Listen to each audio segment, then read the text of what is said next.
Welcome everyone to 4 Hours to Lincoln. I am Ethan Bice, your host for this incredibly beautiful storytelling of Husker athletics usually on a daily basis. Now this week, it's been hectic for me. I've been pretty busy.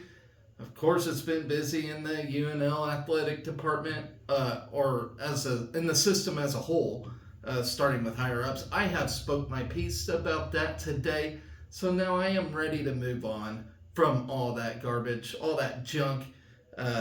Ready to move on, talk about these student athletes and talk about their success at the moment. Somebody's got to, and it might as well be me. So we're done with the AD talk now. I am done with it. It is what it is. We're moving on to the good stuff.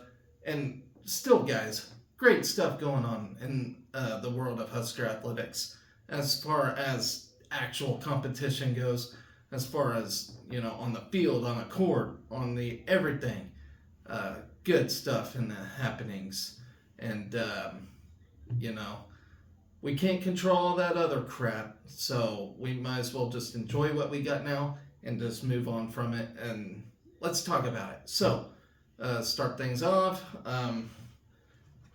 I kind of lost track where I am this week. It is Thursday. I think my last show was on Tuesday. My last show was entitled, Exciting Times to be a Husker. And it still is. It still is, folks. So let's talk about it. Softball. I believe on Tuesday or yesterday they got a win over Maine, 10-0. I ain't really got much to say about that. I didn't even get to watch the game, but good 10-run game against Maine to bump up our record again. So let's talk about beach volleyball. I got some info on that. Here we go. They wrapped up our trip to Hawaii with a 5-0 sweep over Hawaii Hilo on Tuesday.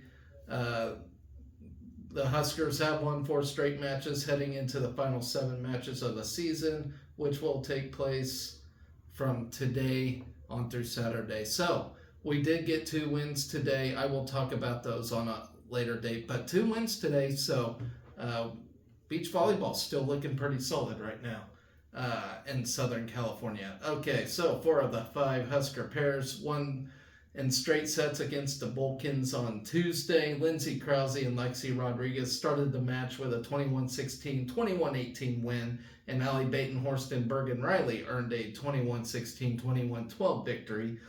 Lainey Choboy and Skylar Pierce were 21-12, 21-10 winners as Nebraska's number 4 pair, clinching the match for the Big Red. Andy Jackson and Olivia Mauck posted a 21-2, 21-9 win, and Merritt Beason and Harper Murray capped off the night with a 21-15, 19-21, 15-11 win.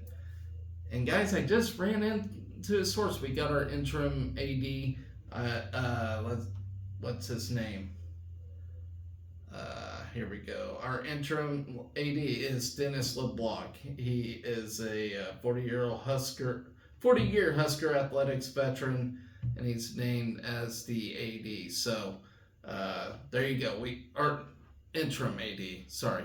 So just got that on a notification just now. So there you go. We have an interim AD. Let's move on from that talk now. All right. So what do we got next? So we had baseball this week. Split a series against Wichita State. Of course, I went to the game last night. I gotta say body language just wasn't focused, understandably so. I mean, I don't think Will Bolt really was interested in coaching yesterday. I get it. Me as a fan being there was just weird enough, just knowing we lost our AD. I hate going back to this AD talk, but I gotta admit, the body language for the coaches wasn't there, and when it ain't there for the coaches, the players knows what's up, and everybody was just having an off night, and it was just an odd night, the Huskers are here in Wichita, with some shitty news, and it's just like, you know, it don't mean we didn't see any good in this series. We won the first game, and we actually did try to make a comeback in the ninth inning of yesterday's game, but kudos to the freshman that stepped up at the end of last night's game. We'll talk about that here in a minute. Let's talk about Tuesday's game against WSU real quick. Our offense scattered double digits hits for the third straight time as we hold on to the 8-6 victory. And yeah, WSU was smart making a comeback themselves. Crazy stuff. And not to mention, I don't think the Shockers are really that bad of a team this year. Despite having a new coach and everything, they're looking, not too bad.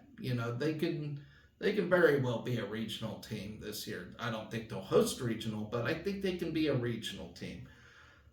We improved to 7-1 on the road on Tuesday. Had won 7 of the last games, 7 of the 8 of the last games overall, and this was on Tuesday night. I'm not talking about yesterday's game.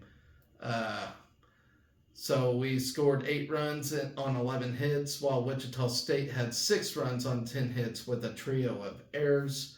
Cole Evans, he had a hell of a night. 4 for 5 at the plate with a double and RBI, becoming the second Husker this season to post 4 more hits in a game. Tyler Stone slugged his third homer across his last 5 games, while Ben Columbus went 2 for 3 with a double and 2 walks, matching a career high with 3 RBIs. Clay Bradford reached in 3 of his 5 plate appearances, with Rhett Stokes contributing a hit in the leadoff spot. Will Walsh delivered a quality start for the Huskers, the 5th of his career, allowing 3 earned runs on 6 hits with 2 strikeouts across 6 innings of work.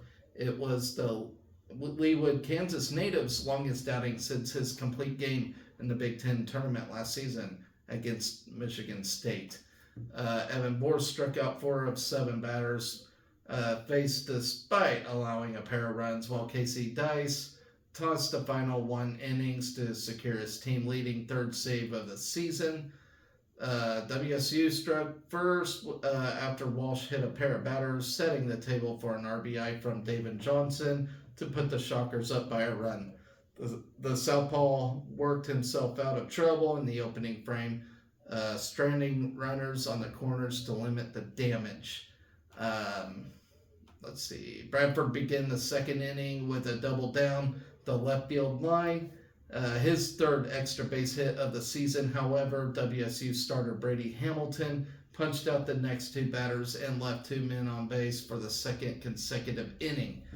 The Husker offense came to life in the 3rd inning as Evans 1-out single set the table for Stone's 2-run blast to put Nebraska up 2-1. Stone now has hits each of his last 10 starts, going 15 for 43 over that stretch with 3 doubles, 4 home runs, and 15 RBIs. Anglem and Bradford continued the Husker rally with consecutive singles before being driven in by Columbus's 2-run single, giving Nebraska a 14-1 lead.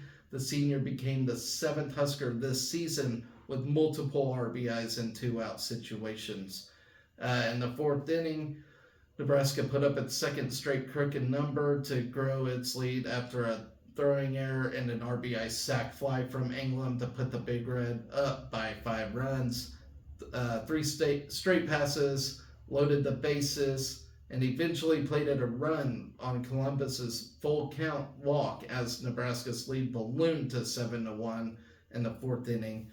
Walsh settled in on the mound, retiring 12 of his next 14 batters faced after surrendering a run in the opening frame. The left-hander ran into trouble in the 6th inning, allowing a 2-run home run, but induced a double play ball to keep the Huskers ahead 7-3. Nebraska tacked on another run in the top of the 7th as Dylan Huff drew a leadoff walk and swiped second base, following two quick outs. Evans tallied his third hit of the ball game to bring home the sophomore and extend the Big Red advantage back to 5 runs. Borst made his fourth relief appearance of the season, striking out a pair in the 7th and 8th innings, but exited after allowing runners to reach second and third. Jackson Brockett entered the game and surrendered 3 straight hits to allow the Shockers to cut the deficit 8-6. However, Dice recorded the final out in the 8th inning and worked around a 2-out single in the ninth to shut down the Wichita State comeback attempt. So that was Tuesday's game. Now, moving on to yesterday's game, we wrapped up our midweek action with a 9-3 loss at WSU. We're now 10-5 at this point in the season. Total 3 runs on 5 hits and committed 2 errors, while Wichita State recorded 9 runs, 10 hits, and an error. And it was their first 2 innings of work that were the driving force of the game. Of course, those first 2 innings, our heads just weren't in this thing. And I understand why. I really do. Will Bolt has a lot on his mind right now. And I think as the game went along, he got back in the game and started coaching better, But if you get news like we did yesterday, of course your mind's going to be in a different place. Mine was, as a fan. So I can't imagine, because he don't know about his job right now, And I don't blame the guy. I really don't. So it was a mess yesterday. It really was. Caden Broomball led the Huskers at the plate, going 2 for 3 with a pair of doubles and a run scored. Clay Bradford was 1 for 2 with a solo homer and a walk. And Max Butenbach, who I got to witness firsthand, his first at bat as a Husker, and hit it out of the park. That was awesome. If you guys watched on TV, you could see me sitting right there watching him. It was really cool. I'm glad to be a part of that. He looks like he's going to be a good hitter for us in the future, if he stays. Hopefully he stays. But he had a pinch hit inside the park home run in the ninth. Joshua Overbeek had a double in his first appearance since opening weekend, while Cole Evans drove in one of Nebraska's 3 runs. And Cole Evans, he did have a good 2 days, a good series against WSU. Despite his second game not being that great, he still had a good series. Ryan Harahill dropped to 0-1 on the season, giving up 4 runs, 3 earned on 4 hits in 1 inning. The freshman issued 1 walk and struck out a pair of batters while making his collegiate debut. Caleb Clark came on in relief of Harahill, surrendering 5 runs on 3 hits and 2 walks across 2 outs. A 6-man committee comprised Bobby Olson, Grant Clevenger, Kyle Frolich, Jalen Wordley, Ron Sanders, and Mason McConaughey combined to allow just 3 hits and 6 scoreless innings of relief. Broomball led off the game with a double into the alley in left center, but Nebraska couldn't grab the lead in the opening frame after the next 3 Huskers were retired in order. Wichita State jumped out to a 4-0 lead in the first after plating 4 runs on 4 hits and a Nebraska error. A 2-out RBI single through the left side broke in the scoreless tie with a 2 RBI triple down the right field line, grew the lead to 3. A throwing error on a play at first base tacked on the Shockers' final run on the inning. A 2-out grand slam highlighted a 5-run second inning to give WSU a 9-0 lead through 2. Broomball reached on a 1-out walk in the 6th, followed by Overbeek's double down the left field line to place runners on second and third. The Huskers plated their first run on the night on Evans's RBI ground out to second, scoring Broomball. A pair of back-to-back solo homers in the ninth for the Huskers made it a 9-3 game. Bradford drilled a 1-1 pitch off the batter's eye in center, followed by Butenbach's pinch hit inside the park homer down the left field line. Butenbach's inside the park homer It's Nebraska's first since Joe Acker versus Rutgers in 2021. So I didn't realize it's been that long. Okay, so enough of that game. We do got a baseball series coming up against Nicole State, I believe tomorrow. So let's preview that real quick before I move on. So to preview this, first off, Stokes been named Big Ten Player of the Week, which is really good. Junior Rhett Stokes has been named on Monday afternoon, it sounds like. Okay, so that was some time ago. Stokes hit 750 with 4 doubles, 5 RBIs, and 2 runs in 3 games versus South Alabama while recording a 1.83 slugging percentage and 750 on base percentage. So I didn't realize he was named Big Ten Player of the Week. So good on him. All right. So for the weekend rotation for Nebraska, with 2 weekend starters taken from 2023 MLB draft. It's a new look weekend. Junior Drew Crusto takes the mound Friday night after suffering his first loss on the season in the series opener against South Alabama last weekend. He is 1 for 1 on the season with a 5.68 ERA and 12 strikeouts in 19 innings. There's been high hope for this guy. He just hasn't started out that great, but I do think he'll get there. Brett Sears is set to toe the rubber on Saturday afternoon. Sears is 2-0 in 4 starts, posting a 1.78 ERA and 28 strikeouts in 25.1 innings, while holding opponents to a 125 hitting clip. Freshman Ty Horn gets the nod for the second consecutive Sunday. Horn is 1-0 on the season with a save and a 2.79 ERA in 9.2 innings across 4 appearances. Huskers control the running game. They enter the weekend as one of 9 teams nationally to limit opponents to 4 stolen bases or fewer this season. The Huskers have limited opponents to just 4 stolen base attempts on the season and are one of 3 teams to hold opponents to 4 stolen base attempts or less on the year. Let's see. Brett Sears limited. Oh, sorry guys, I'm reading backwards here. Okay, so that don't matter. Stone heating up in the cleanup spot. Tyler Stone has hits in 10 of his last 11 starts, going 15 for 46. Over that stretch with 3 doubles, 4 home runs, and 15 RBIs. Stone has 5 games this season with multiple RBIs, which is the most by a Husker this season, and leads all qualified Nebraska hitters with a 947 OPS. The Scottsdale, Arizona native has multiple runs in each of his last 3 games, becoming the 5th Husker this season to post a double-digit run total. Okay, starts at the top with Broombaugh. Caden Broombaugh has been a force in the leadoff spot for the Huskers, leading Nebraska with 17 hits and 6 multi-hit efforts through the first 15 games. Broombaugh has hits in 9 of his last 10 games, going 15 for 44 over that stretch with 5 doubles, 4 RBIs, and 8 runs scored.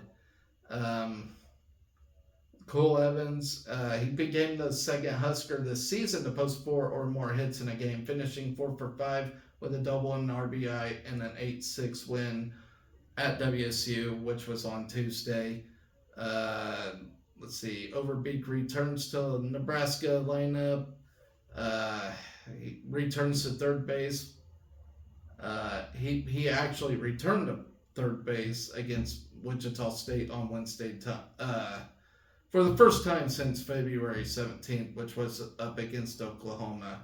So I didn't realize it was that long ago. And of course, I talked about Max Butenbach hitting the first homer without leaving the yard yesterday. Didn't know it's been since 2021 for that. So, yeah, we got a series against Nicole State. They might be pretty tough this year. I don't know. I do know we got one of the toughest schedules in the country. I didn't realize how tough it was, but so I would assume Nicole State's going to give us some trouble. Of course, we've been handling business for the most part I know yesterday just looked awful, but you guys gotta understand why. I mean, I do, and I think we'll get back on track. But when you get news like that, like an hour before first pitch, your head's just not gonna be in it, and uh, yeah, I totally get it. I totally get it. I think they'll get back on track. Will Bolt's a winner. He wants to win, and he likes to win. He hates losing, and I think he hates losing more than he likes winning. So if that's any indication. So yeah, I know it was ugly yesterday, guys, but I still believe in this team. They'll get it back on track. Anytime you get news like that, like right before you're about to do something, you're not going to perform very well. That's all there is to it. It's human nature. So, with that, guys, let's talk about what else I missed talking about this week. So we have swimming and diving. Hold on. So swimming and diving competed in the Zone D NCAA championships, whatever you want to call it, to get in to the NCAA championships. So it's basically like a regional type thing, but for diving and diving only. On the final day of competition, so I didn't get to talk about all the other days for this thing, but it looks like we do got somebody that inherited a way into the championships, which is really cool. So on the final day of competition, Kelsey Claremont finished 8th with a score of 502.75 to secure her bid to the NCAA championships, which will be in Athens, Georgia, by the way. So we actually get a competitor in this thing, and I believe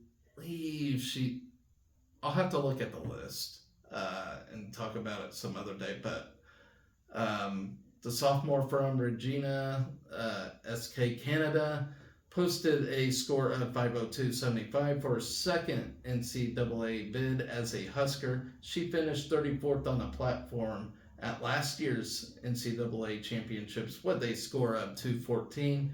Freshman Abby Baxter qualified for the 1 meter final with a score of 295.70 and a 7th place finish in the prelims. Baxter went on to finish 17th in the final round with a score of 529.70. Claremont will join Gina Jorgensen in the NCAA championships, who previously qualified in the 1650 freestyle, 500 freestyle, and 400 individual medley. So there you have it. We got 2 ladies competing in this thing. 2 ladies, 4 events. So look for that whenever that time comes. All right. What else did I miss this week? Okay, so men's tennis got back on track with Yale yesterday. The number 858 men's tennis team, who are now 10-4 for the season, completed the upset win over the number 56 Yale Bulldogs in its Wednesday afternoon match, winning 4-1. The Huskers have gone 2-0 in their week in California and aim to make it 3 with their next match against number 47 UCSB, and that'll be on Friday. So hell of a win for the men's tennis team. Despite all the nonsense yesterday, they ended up getting a nice upset win. Very happy for them. To start doubles play against the Bulldogs, number 3 doubles duo Shunya Mariyama and Nikolai Saisov got a quick 6-3 win over Jim G and Eric Lee. Courts 1 and 2 proved to be close matches, but going into set tiebreaks, number 1 doubles Anton Shep and Nick Weidenhorn rallied in their tiebreak and defeated Roy Benya and Bignesh Gaganini 7-6. Court 1's win clinched a doubles point for the Big Red, leaving Court 2 unfinished. Number 2 doubles Calvin Mueller and Lars Johan were up against nationally ranked number 77 doubles duo Theo Dean and Aiden Riley. Their match was abandoned at 6-6. Then we approached singles play for Huskers took their first sets.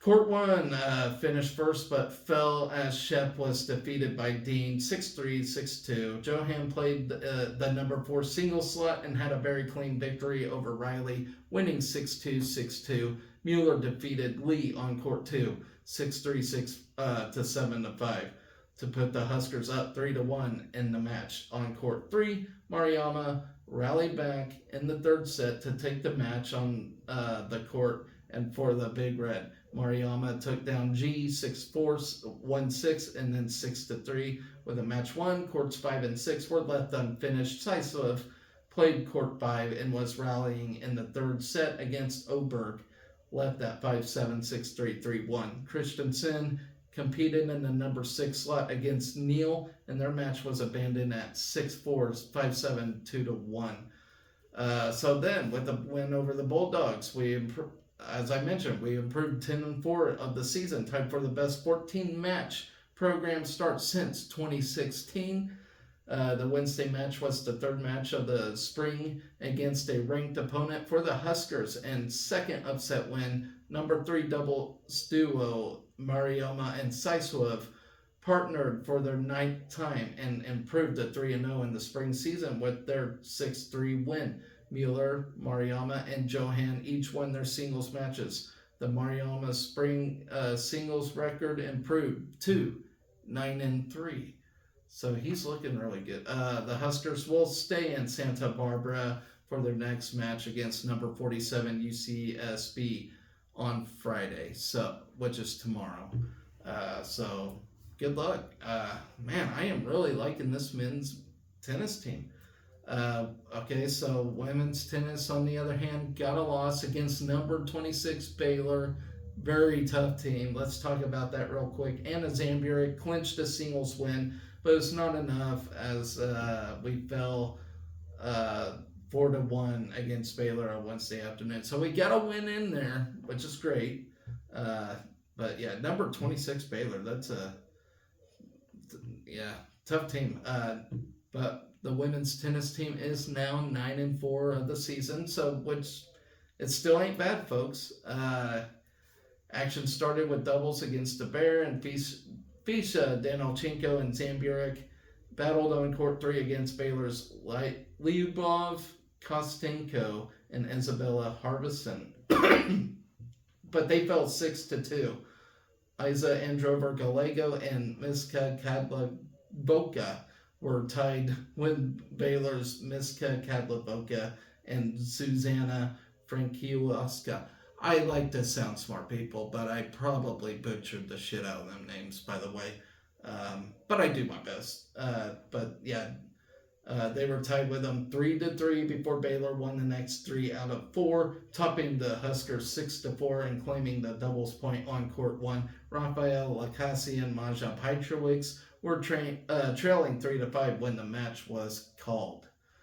And I don't know why people call matches in the middle match. I don't get it, but there you have it. With Baylor leading 1-0, singles play started. The Huskers claimed the first set in 2 matches as Zamburik on court 4 and Petrovic on court 3 got on top early. Baylor took the opening set on courts 1, 2, 5, and 6.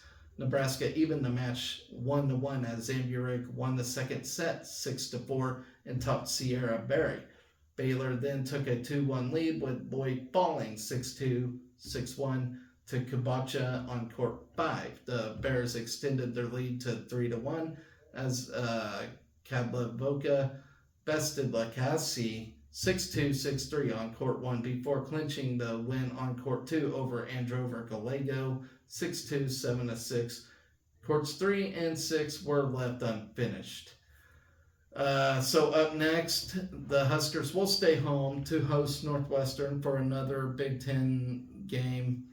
Not a good start for the conference in general, but hopefully we can get a win here and start moving onward.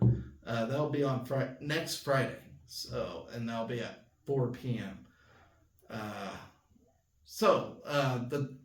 What we got going on today, we got 3 beach volleyball games. Of course, I already mentioned we won 2 of them so far. We got a game going on against Feather River right now. So I will talk about that at a later time. Softball is currently playing Northern Colorado, so I'm missing some of that right now, but I will let you guys know how that one goes.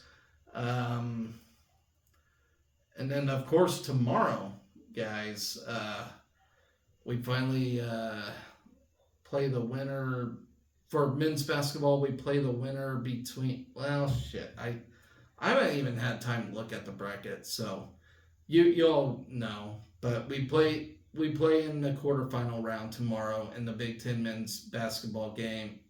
Um, yeah, so we'll see where we're at. We'll see where our focus is. Of course, with all the madness going on at UNL right now, hopefully, you know, Fred's already seen like maddening shit go on in Lincoln, so he's got his team.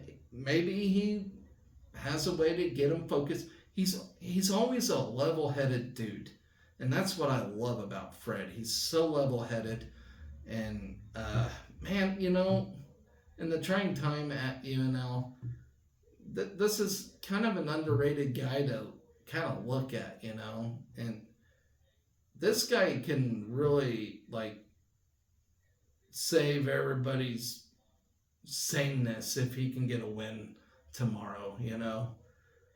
He knows what's at stake. Man. We can forget about all this shit if we can get a win tomorrow and just move on from this stuff. So we got that. Let's see, what else do we got going on tomorrow? So women's golf playing the Florida State matchup. I got to preview that here in just a minute. And then beach volleyball, they got a couple of games, one against Pepperdine and then CSUN. Men's tennis, already previewed this against UCSB. Baseball taking on Nichols. Softball up against North Dakota. And then women's gymnastics at Arkansas. I don't think I previewed that one. But just another round of women's gymnastics who's doing pretty good this year, considering. So let me preview that golf outing real quick. We wrap up a busy week of spring break by competing at the Florida State matchup in Tallahassee. So this is hosted by Florida State. So you're going to have a pretty good round of teams here. 14-team field on a par 72, 6,250-yard layout in the Seminole Legacy Golf Club. The 3-day tournament begins with the opening round on Friday, with tee times beginning at 8 a.m. And I got a nose hair pestering me, guys. I apologize. This thing is tickling the shit out of me. So I'll have to take care of that here in a minute. All right, so before continuing with the second round on Saturday at 8 a.m., the 54-hole event concludes with the final round beginning with 8 a.m. tee times on Sunday, March 17th. The field features 13 of the top 100 teams in NCAA Division I, led by number 19 Duke, the hosts from number 20 Florida State, number 23 SMU, and number 25 Georgia, along with 3 other top 40 schools, and number 35 Alabama, number 37 KU, and number 39 Ohio State, number 56 Baylor. We're at number 69, number 73 Indiana, number 91 Coastal Carolina, number 94 Campbell, and number 100 Delaware. Join NJCAA Division I, number 1 Daytona State in competing in the loaded field. So I didn't know you can have JUCO teams in these things, but that's pretty cool, I suppose.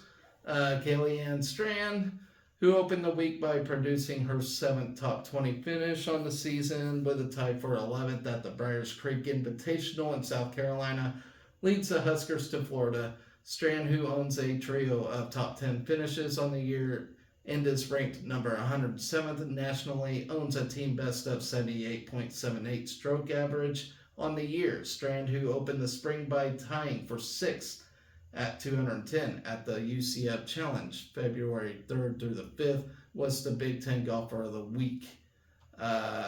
Mu Takahashi, who has tied for 29th in back-to-back tournaments, will play out of the number 2 spot in the Husker lineup at Florida State.